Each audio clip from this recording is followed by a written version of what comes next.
একটা বালখিল্যতার তো একটা সীমা থাকে, তাই না? আমরা যে আলোচনাগুলো করছি আমাদের তো ন্যূনতম জ্ঞানের দরকার নেই, কাণ্ড জ্ঞানটা আছে তো। কেন বিএনপি কি এনসিপির মামা? দাবি করতে পারেন আপনারা ক্ষমতায় যাবেন, রাষ্ট্র না, কি করে জানেন আমরা ক্ষমতায় যাব? নির্বাচন হোক। এনসিপি যখন দাবি করে যে একমাত্র তারাই অভ্যুত্থান ঘটিয়েছে এবং আমাদের সিনিয়র নেতাদের সঙ্গে তারা যে ভাষায় কথা বলে টকশোগুলো তো আমরাও দেখি যে তারাই নাকি করেছে, তো তাদের তো তাহলে এখন বাংলাদেশের মানুষ যদি আওয়ামী লীগকে রিফিউজ করে এবং রিফিউজালের প্রধান একটা পক্ষ তো এনসিপি নিজেকে দাবি করে, তাহলে তো তাদের মানে গণজোয়ারে গণভোটে ভেসে 300 আসনের মধ্যে 290টাই পাওয়ার কথা। পাওয়ার পরে তারা এজেন্ডা বাস্তবায়ন করুক। বিএনপি তো তাদের মামা না, খালুও না, তো বিএনপি কেন তাদের এজেন্ডা বাস্তবায়ন করবে? এই সরকারের বহুমুখিতা এত যে আমরা বুঝি না। আপনি একটা প্রশ্ন করেছিলেন এনসিপি তো মধ্যপন্থার কথা বলছে। আমি এনসিপির গঠনতন্ত্র তৈরি হয়েছে বলে জানি না, সম্ভবত তাদের এখনো কোনো গঠনতন্ত্র নাই।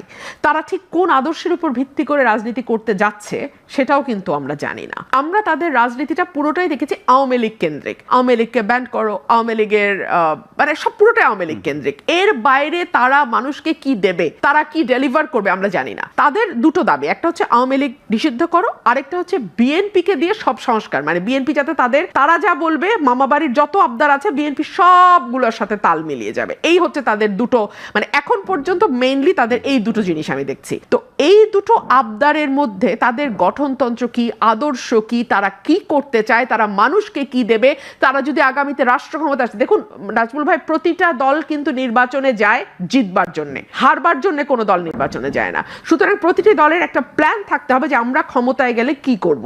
সেরকম কোনো কিছু ডেলিভার কিন্তু এখন পর্যন্ত আমরা এনসিপির কাছ থেকে পাই নাই। সুতরাং এনসিপি যতই নিজেকে মধ্যপন্থা বলুক বা যাই বলুক, আমি আসলে এটা আমি বুঝতে পারি না। তারা একটা কথা বলে যে আমূল সংস্কারের মাধ্যমে তারা নতুন রাষ্ট্র কাঠামো তৈরি করে আমূল সংস্কার, নতুন রাজনৈতিক বন্দোবস্ত। হ্যাঁ, সেটা তো নিশ্চয়ই তারা ক্ষমতায় আসতে হবে তো তাদেরকে। তারা যে বন্দোবস্তের কথা বলছে এটা তো তাদের এজেন্ডা। এই এজেন্ডা বাস্তবায়ন তো তারা আরেক দলের উপর ভর করে করতে পারবে না। এই এজেন্ডা তাদেরকেই বাস্তবায়ন করতে হবে, এটা তাদের এজেন্ডা। ফর এক্সাম্পল 31 দফা বিএনপির এজেন্ডা, এখন কি বিএনপি এনসিপি কে বলবে তুমি এগুলা বাস্তবায়ন করো? নিশ্চয়ই। মানে একটা বালখিল্যতার তো একটা সীমা থাকে, তাই না? আমরা যে আলোচনাগুলো করছি আমাদের তো ন্যূনতম জ্ঞানের দরকার নেই, কাণ্ড জ্ঞানটা আছে তো। ব্যাপারটা যদি এইভাবে দেখি, এগুলো বিএনপির কাছে এনসিপির দাবি, যেহেতু বিএনপি ক্ষমতায় যাবে। বিএনপি কি এনসিপির মামা?